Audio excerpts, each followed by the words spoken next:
नमस्कार, मैं प्रत्युष कुमार, आप खबरी अड्डा देख रहे हैं। बिहार के जो राजनीति है इसमें भूकंप आया हुआ है। भूकंप क्यों आया हुआ है कि जेडीयू का जो भूकंप है अब वो आरजेडी पर हावी हो रहा है। अब समझिए इस बात को कि 1 जनवरी को बहुत बड़ा दिन था कि नीतीश कुमार महागठबंधन का जो अगुवाई कर रहे थे वो बिहार में अपने महागठबंधन की मजबूती को दर्शा पाते या फिर दिखा पाते, लेकिन नीतीश कुमार लालू यादव से मिलने नहीं पहुंचे। और 1 जनवरी को राबड़ी देवी का भी जन्मदिन था।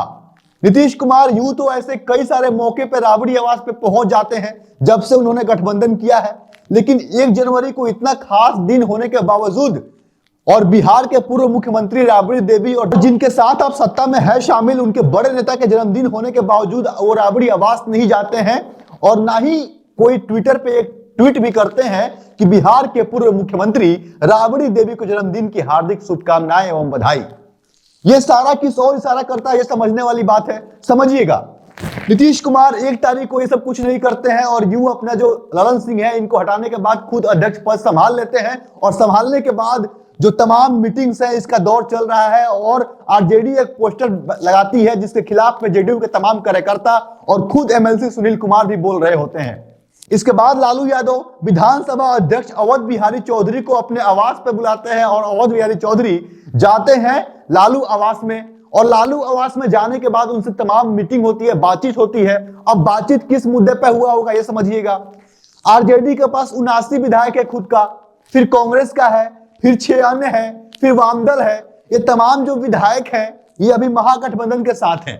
अब समझिए इस बात को कि अगर ये तमाम विधायक अगर आ जाते हैं और नीतीश कुमार चले जाते हैं, हट जाते हैं, अलग हो जाते हैं, फिर भी आरजेडी अगर चाहेगी तो कांग्रेस और इन सब के साथ मिलकर सत्ता चला लेगी। एक और चीज लागू हो जाएगा। इसके बाद अब आप समझिए इस बात को कि तेजस्वी यादव का जो मुख्यमंत्री बनाने का जो मामला तय हुआ था कि आप जनवरी से फरवरी तक आपको संयोजक बना दिया जाएगा और मार्च अप्रैल के महीने में चुनाव हो गए। 2 महीने मात्र लोकसभा के चुनाव में बचे हुए हैं और चुनाव होगा। आप पूरे देश भर में भ्रमण करके प्रचार प्रसार कीजिएगा और प्रधानमंत्री के तौर पे, उम्मीदवार के तौर पे आप देश में एक चेहरा बन जाइएगा और इधर तेजस्वी यादव बिहार का सत्ता संभाल लेंगे। लेकिन ऐसा कुछ नहीं हुआ, जिसके बाद नाराज मुख्यमंत्री नीतीश कुमार यह फैसला लेते हैं कि हमारा अध्यक्ष जो है ललन सिंह ये लालू यादव से मिले हुए हैं, क्योंकि ललन सिंह के कहने पे ही नीतीश कुमार बीजेपी के साथ गठबंधन तोड़कर और आरजेडी के साथ जाकर सत्ता में फिर से काबिज हो गए और मुख्यमंत्री बन गए। अब ललन सिंह का कहा हुआ यह बात कुछ साबित नहीं हुआ और ना ही ऐसा कुछ चला उनके हिसाब से।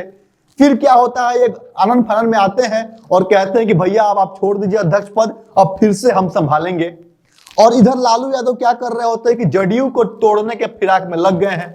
अगर जेडीयू के कुछ विधायक को आरजेडी अपने साथ मिला लेती है और विधायक कुछ मिलाने के बाद उसका खुद का 79 है और कांग्रेस और वामदल और जो अन्य हैं इनको मिला के सत्ता चला लेगी बिहार में, मुख्यमंत्री तेजस्वी यादव बन जाएंगे।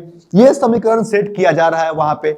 इसमें विधानसभा स्पीकर का बहुत बड़ा अहम रोल हो जाता है, क्योंकि विधानसभा स्पीकर जो परेड होता है वो कराता है और जो फिर विधायक दल की जो सबसे बड़ी जिसको विधायक दल चुनता है वो मुखिया बनता है। तो विधानसभा स्पीकर का सरकार बनाने में और गिराने में बहुत बड़ा भूमिका होता है। तो विधानसभा स्पीकर से पहले अवध बिहारी से इस पर चर्चा किया गया होगा, लालू यादव चर्चा किए होंगे और फिर अब देखना होता है कि इसका परिणाम क्या निकल कर आता है। वैसे तो लोग ये भी कह रहे हैं कि नीतीश कुमार चले जाएंगे बीजेपी के साथ, लेकिन बीजेपी साफ तौर पे ये कह रही है कि अब उनके लिए दरवाजा बंद है। लेकिन क्या आपको लगता है कि अगर नीतीश कुमार जाना चाहें तो बीजेपी मना करेगी? हमें तो नहीं लगता है, क्योंकि बीजेपी भी कोई दूध की धुली हुई नहीं है। अन्य राज्यों को भी देख लीजिए आप, महाराष्ट्र में जिसके खिलाफ चुनाव लड़े उसी को बुला के मुख्यमंत्री बना दिए, इसको उप मुख्यमंत्री बना दिए, मुख्यमंत्री को उप मुख्यमंत्री, उप मुख्यमंत्री को मुख्यमंत्री। तो जिस प्रकार से वो तोड़ फोड़ की राजनीति करती है इसमें बीजेपी का भी बड़ा अहम योगदान है। अगर नीतीश कुमार अभी देख रहे हैं, क्योंकि कांग्रेस जो है वो बैकफुट पे नहीं आ रही है, वो फ्रंट फुट पे आके और प्रेशर पॉलिटिक्स को छोड़कर अब नीतीश कुमार को मनाने के लिए कांग्रेस आगे आ गई है। अब हम नाम बताते हैं और सोर्स यह पक्का है कि अशोक गहलोत, छत्तीसगढ़ के पूर्व मुख्यमंत्री भूपेश बघेल और तमाम जो बड़े नेता हैं और जो बिहार की कांग्रेस के कुछ नेता हैं वो नीतीश कुमार से फोन पे संपर्क साध चुके हैं।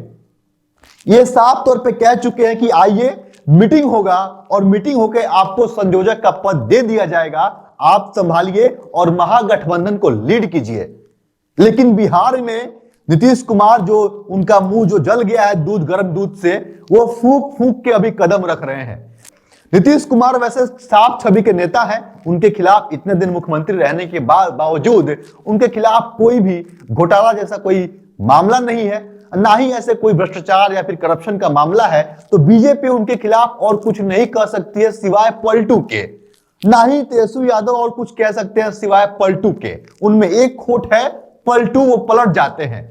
तो सत्ता के लिए पलटते हैं। तो बीजेपी भी कोई दूध की धूली नहीं है। अगर नीतीश कुमार आना चाहे तो जब आना चाहे तब बीजेपी उनको सहज स्वीकार करेगी, इसमें कोई दो राय नहीं है। तो आप इस बात को गांठ बांध के रख लीजिए कि या तो नीतीश कुमार को संयोजक का पद दे देगा इंडिया अलायंस, या फिर बिहार में आरजेडी से जेडीयू अलग हो जाएगी।